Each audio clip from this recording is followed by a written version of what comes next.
नमस्कार बंधुगण आम चैनल को स्वागत जोठारे आमे आज 8 अगस्त 2025 रे ओडिशा रे वर्षार सद्यतम अपडेट प्रदान करने को जाऊँ। भारतीय पाणीपाग विभाग आईएमडी अनुजाई आज ओडिशा रे प्रबल वर्षा हेबार पूर्वानुमान करा जायछि एवं एही वर्षा ओडिशार अनेक स्थान रे विशेषकर उपकूल एवं उत्तर जिला गुड़िक अधिक देखा जाय पारिबो।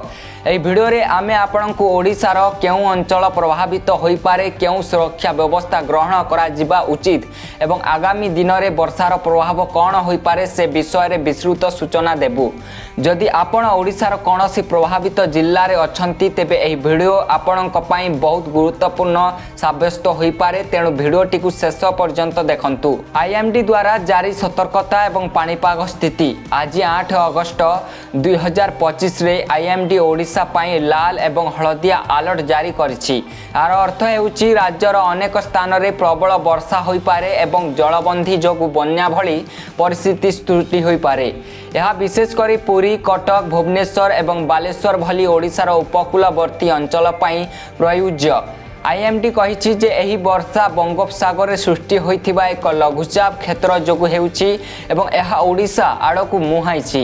एही प्रणाली प्रबल वर्षा एवं प्रबल पवन सृष्टि करुछि एवं एहा जोगु राज्यर उपकूल एवं उत्तर जिला गुड़िकरे समुद्र रे उच्च तरंग उठी पारे। एही वर्षा जोगु बन्या एवं जलबंदी हेबार मध्य आशंका रहिछि।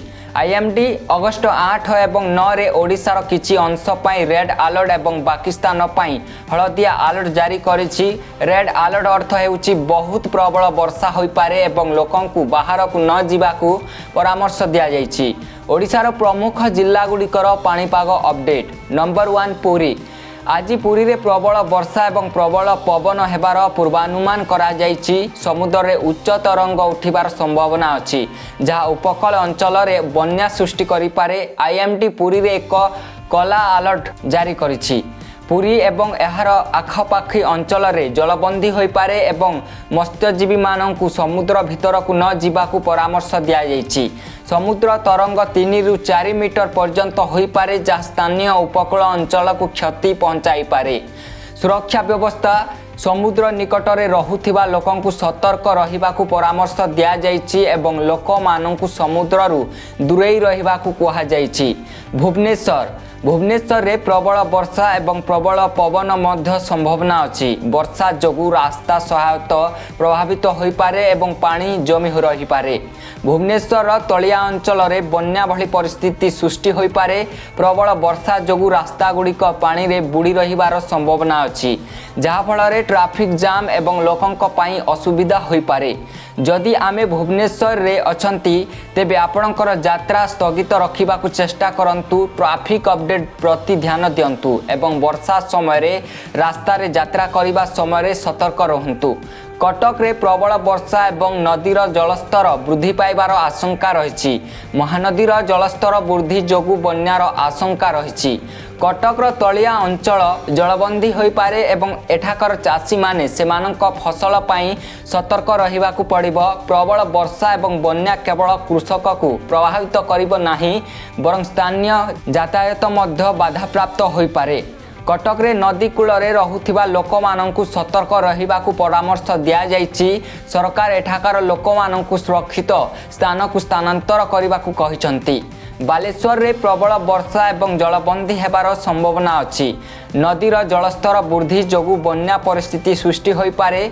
बालेश्वर एवं आखपाख अंचल रे कृषि प्रभावित होई पारे। बन्या हेले रास्ता यातायात मध्य प्रभावित होई पारे। बालेश्वर रे रहुथिबा लोक माने बन्या एड़ाइबा पाई निज घर सुरक्षित रखिबा उचित एवं जलस्तर वृद्धि पाइबा पूर्वरु सुरक्षित स्थान को स्थानांतर करिबा उचित।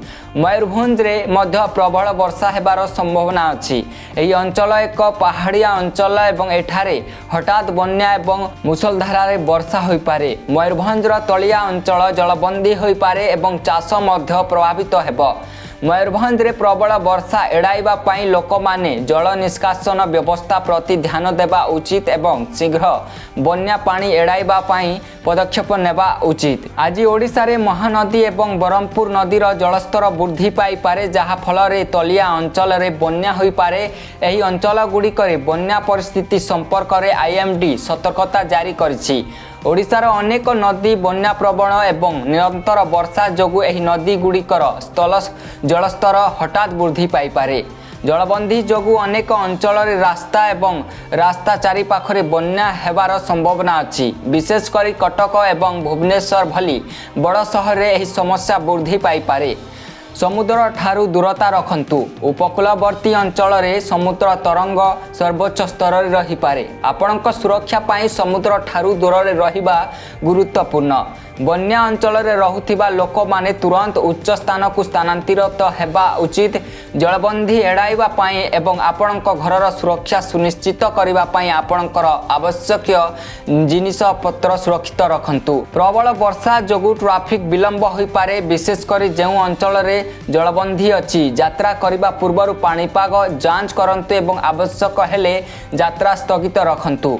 8 अगस्त 2025 रे ओडिसा रे मौसुमी प्रबल होईछि। उपकूल एवं उत्तर जिला गुड़िकरे प्रबल वर्षा बन्या एवं जलबंधी हेबार आशंका रहिछि।